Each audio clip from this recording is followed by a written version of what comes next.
Hello, my friends. John LaRuffa here with another straight up solo. In this episode, we're going to take a look at Oranienburger Kanal. Now, this game is an Rosenberg game, and you know that I love those games. Those are my favorite. In general, Euro game kind of thing. So let's see how this holds up from a solo perspective, and does it, rise to the occasion, or does it just kind of float into the middle of the pack, or is it kind of on the bottom? All right, let's take a look. Okay, folks, and as usual, please like and subscribe to my YouTube channel if you haven't done so already. And if you have, I really appreciate that support. Always do. So I'm about halfway through the game, really, maybe just a smidge further than that. And this is a very interestingly different game from a perspective, I would say, that he's done before. Yes, you do have some of the similar mechanics of a production wheel where you consume lesser resources to make greater resources, but there is a limit to both sides. And you are building these structures or buildings to basically fill out this 12 grid or 3x4 grid industrial zone. And then here you have a worker placement area. And so those are the similarities, but that's kind of where it stops, because what you're really trying to do in this game is activate the buildings that you're building at a specific time and in specific ways in order to help you do a lot more than you could just normally with the resources that are built into this board. And that is very different, I think, because the instead of an accumulation aspect, which a lot of the Uwe Rosenberg games have, the only thing that's accumulating here is coins for spaces you don't take. That is a minor element, although they're important. It's not like you're waiting for a space to build up a bunch of food or a bunch of sheep or a bunch of whatever it ends up being and then taking it later. Here, it's all about that strategic activation and the placement. The other thing is there is no harvest round. There is no feed your family. There's none of those things here in this game. It's completely not a part of the effort. So that makes it also fairly new. Now, what's going on here, pardon me, with these buildings, and I'll just show you an up close one here really quickly. This building is, you basically pay a certain number of resources for it. It gives you points. And then on the bottom is what you get when you activate it. And in this case, when you activate it, depending on how many different types of routes you have surrounding this building, you will get a certain number of additional points. And there's 4 different types of routes. There are the paths, the roads, the canals, and the railroads. And when you activate a building, you have to completely surround it, like you see here, with some types of paths. That's the first way you can activate it. The second way you can activate it is when you build 2 bridges that connect inside, then it activates again. And so the timing of that and how you do that and the board setup when you do that is all very important to how things pay out. And so they pay out with all different types of combinations of those things. Now, thankfully, they gave you a nice glossary for each of the decks. And with the Kickstarter version, there's actually 6 decks of cards, of which you only see a fraction. So there's 20 green, 20 orange, 20 blue. And in any given solo game, you'll see 6 of the green, 5 of the orange, and 7 of the blue. So the combinations, even within the decks, are going to be very different every time. So what do I do on my turn? Well, the game, let me just show you a round of mechanics here. It is a worker placement style game, which they accomplish with these massive thick cylinders here to take actions. And the actions are fairly basic on the board. Basically, they come down here you can obtain basic resources. Here you can build one of those structures and make some paths, or not paths, I should say, some routes. You can make a path, or you can make a street or a road, pardon me. Here you can build a building, and when you have used the green cards up, you can also build a bridge. Here you can build 3 different either paths or roads here. Or alternatively, you could build one bridge, one road, one path, etc. And so that's basically what you're going on. And then here, this is the only space you can take that allows you to build canals and railroads. So to build canals and railroads, generally, this is the only space, and it makes it very tight. And I'm not going to get into the placement rules of those things. They're very simple to get. But in general, that's kind of what you have to do. That's what you have to work with. So when I'm looking at what I've got here right now, oh, and how do I turn this wheel? The wheel turns automatically for free once at every round, but you can spend coins for anytime actions to turn the wheel. And if I have, the resources for it, let's say I had this extra clay here, I can spend 2 coins to turn the wheel and get 2 more brick and 2 more iron. I don't have that, but that's kind of how it works. And you could also use these anytime actions to buy missing resources, and the more you have, the more expensive it gets to buy more of them. So looking at the strategy here, I have surrounded a bunch of buildings, and I have also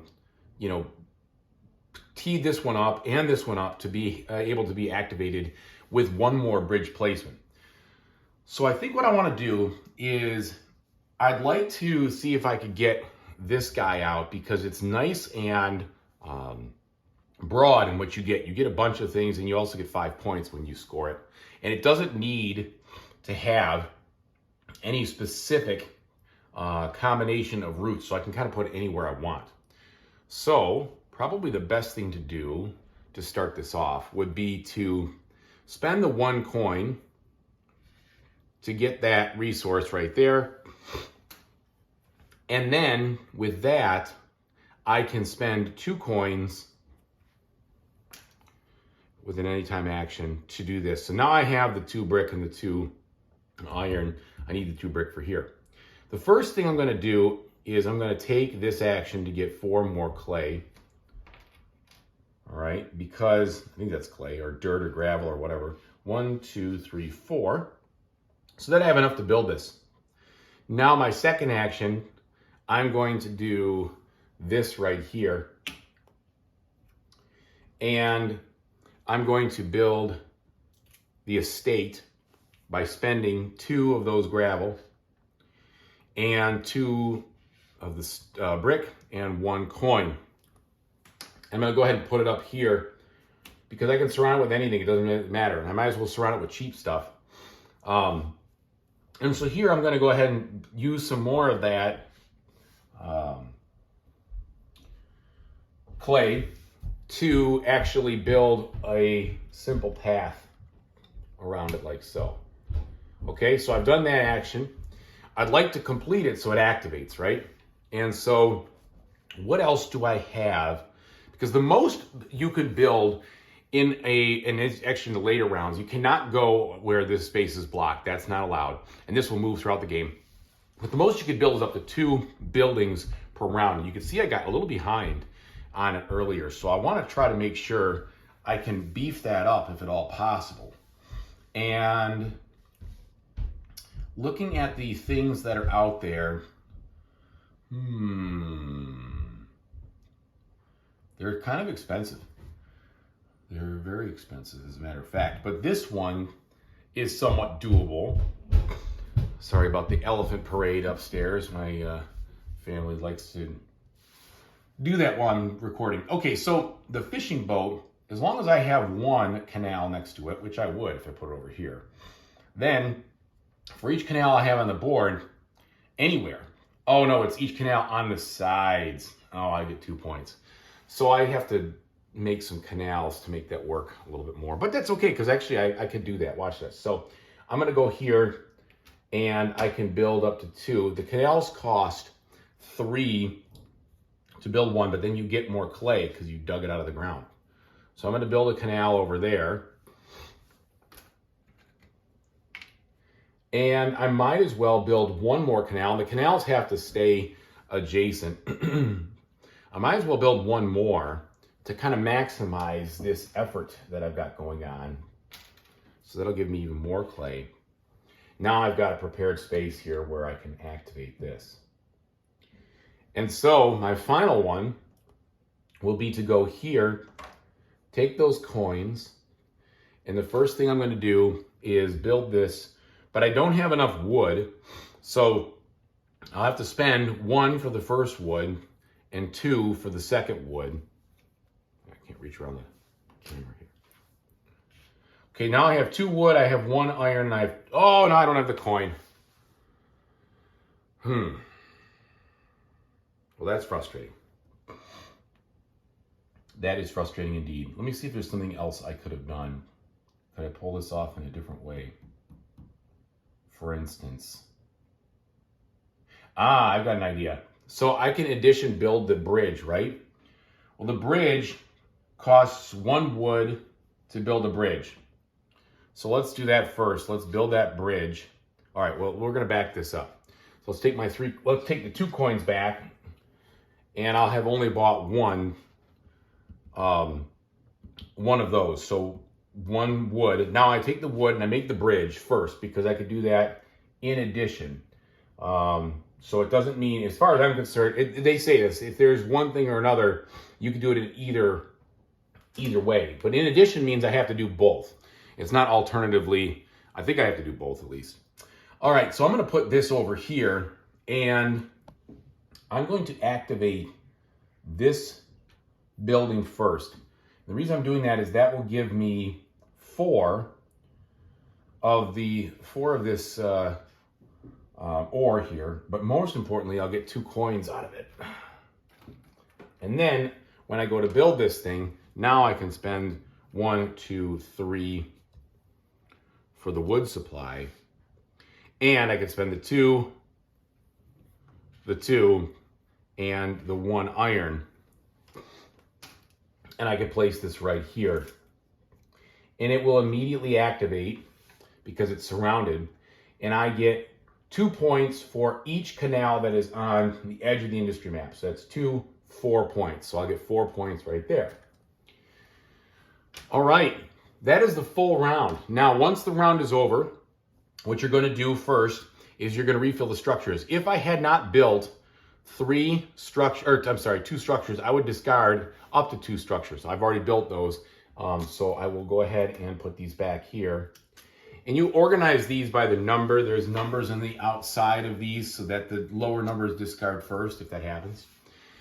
Then I will go ahead and turn the wheel. Well, unfortunately, because I don't have any way to turn the wheel because this is blocking, I can't turn the wheel for free. And I keep doing that to myself. And that is a kind of a mistake, really, because you want that free activation to make these resources instead of having to spend 2. And that's partially why I've been kind of stymied. All right, and then I'm going to put coins on all 4 of the top spaces, regardless if they've been taken or not. And then I'm going to put 1 coin on any space that was not taken down here.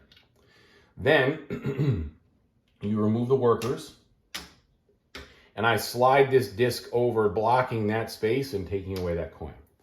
And now I'm in round 6 of 7. And that is basically the way the game works. So you got a good feeling of how you can use the timing and the activation and the routes and everything else to figure out how to score points and maximize your score. Now, in the solo game, it is a beat your own score.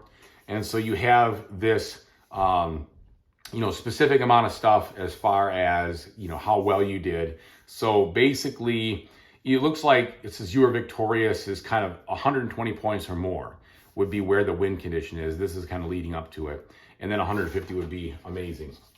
All right, so let me tell you what I think of it. So one thing I need to mention, because I didn't really talk about it, is how you score in this game, which I need to explain that. The buildings are worth points, but also you get 1 point for every tailor that you have left over, the money. You get points for the little victory point yellow tokens that you saw me generate in the video. You get points for your iron and your brick. You get points for the one resource of the other 3 that you have the least of.